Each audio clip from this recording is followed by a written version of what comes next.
Čau visiem! Šodien mēģināšu tā īsi. Runa ir par datu pārklājumiem. Datu pārklājumi tas mums ir tas, ko mēs redzam, piemēram, uz ekrāniem.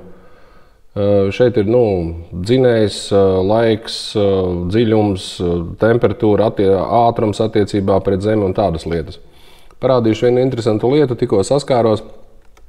Nomainīju klientam devēju, noņēmu veco 3.1, uzliku jauno 3.1 ar FishReview un 3100 bloku. Par cik tas bija laivs.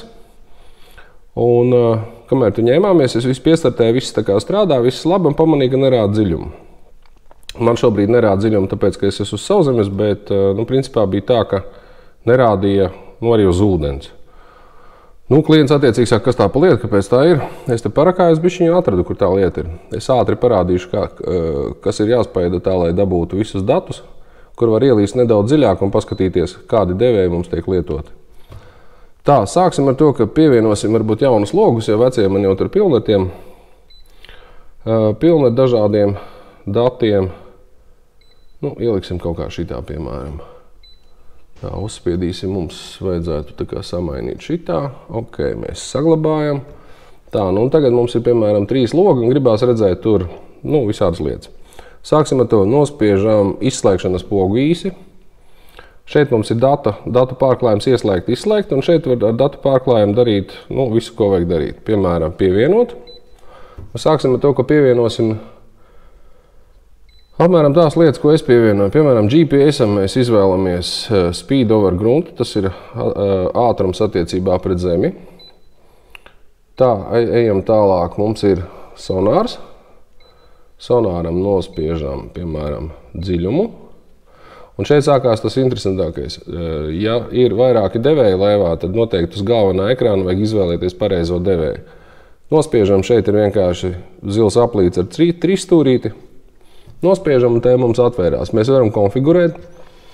Konfigurēt mēs varam ielikt, piemēram, dziļuma izmaiņas tam devējiem, lai viņas paliek stacionāri. Tad parādīt devices varu un datu devēji. Iespiedīsim datu devēji.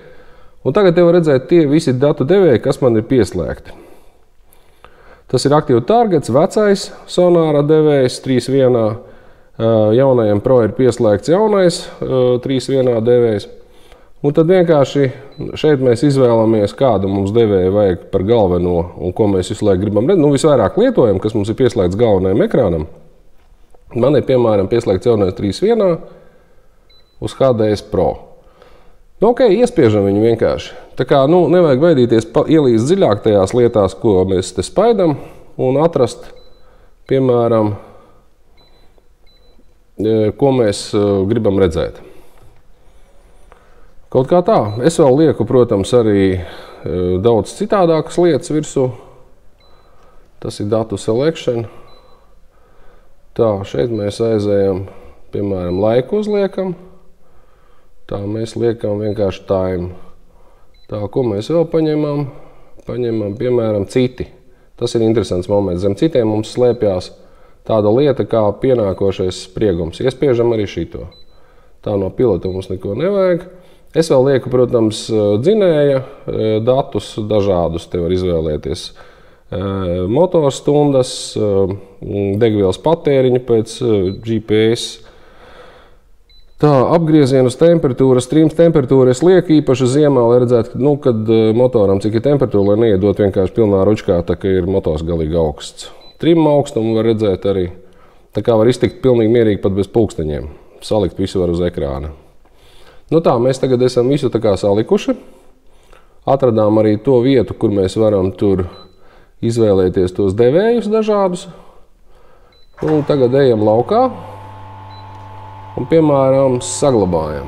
Ok, mums tie devēji šeit visi rindiņā tagad. Startā viņi saliekās šeit. Tālāk es parasti daru tā, ka tālāk viņus vajadzīgs savietot pa kaut kādām vietām, tā, lai viņi netraucē skatīties uz ekrānu. Tā, laiku uzliksim šeit. Tā, tas nav, tas ir dziļums. Dziļumu atstāsim varbūt kaut kur šeit. Tā, laiku mēs pārvietosim, piemēram, šeit. Mačos ir ļoti svarīgs laiks. Es pēc tam parādīšu, kā laiku var samainīt dažādos izmēros. Piemēram, spriegumu noliksim šeit. Ātrums mums ir te. Nu, ok, šitas tā kā varētu palikt. Bet ir viena lieta. Uzspiežam uz tās detaļas, uz tās lietas, ko mums vajag samanedžēt. Nospiežam konfigurāciju, un te var izlikt visādas lietas. Piemēram, izmēru. Es parasti lieku medium. Tālāk pavelkam viņu līdz pašai augšai, lai viņš netraucē.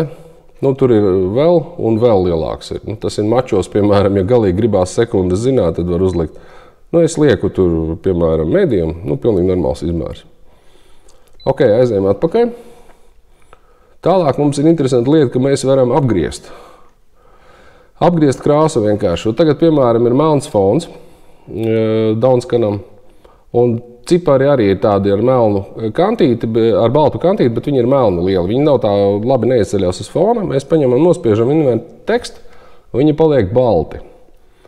Tā kā šeit mēs varam dažādi mēģināt viņus menedžēt, fonus uzlikt, noņemt. Man patīk, ka nav tā fona.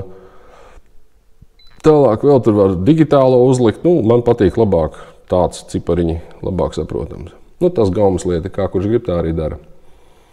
Apmēram kaut kā tā. Tad mēs varam salikt visus tos datus, kā mums patīk. Te arī īstenībā uz tā brūnā fona, parasti tā strīpa pa vidu, ka braucam ir melna, te arī īstenībā var uziet uz ātrumu un nospiežam invert, uzliekam viņu baltu. Viņš būs labāk redzams, daudz labāk nekā melns. Kaut kā tā. Šodienai man laikam īsumā ir viss. Tālāk mēs aizējam atpakaļ, saglabājam. Viss, un tālāk mēs varam braukt. Vienīgais man invert teksts nepalika. Aiziesim vēlreiz, izdarīsim, uzliksim šito konfigurēt invert tekstu. Viņš palika balts, back, save, gatavs. Ekrānu, tā kā mēs varam tos dalījumus arī mainīt, tāpat mēs varam arī mierīgi salikt jebkādus datus. Tur ir milzīgi čupa dažādiem datiem, kas kuram ir nepieciešams. Ūdens temperatūra, tas ir svarīgi, dziļums ir svarīgi, ātrums ir svarīgi īstenībā. Piemēram, voltāža arī ir svarīga, lai redzētu, cik, piemēram, spriegums ir tīklā. Tā kā, tās tādas sīkumi, bet vajadzīgas lietas. Čau visiem, tiekamies uz ūdeņiem!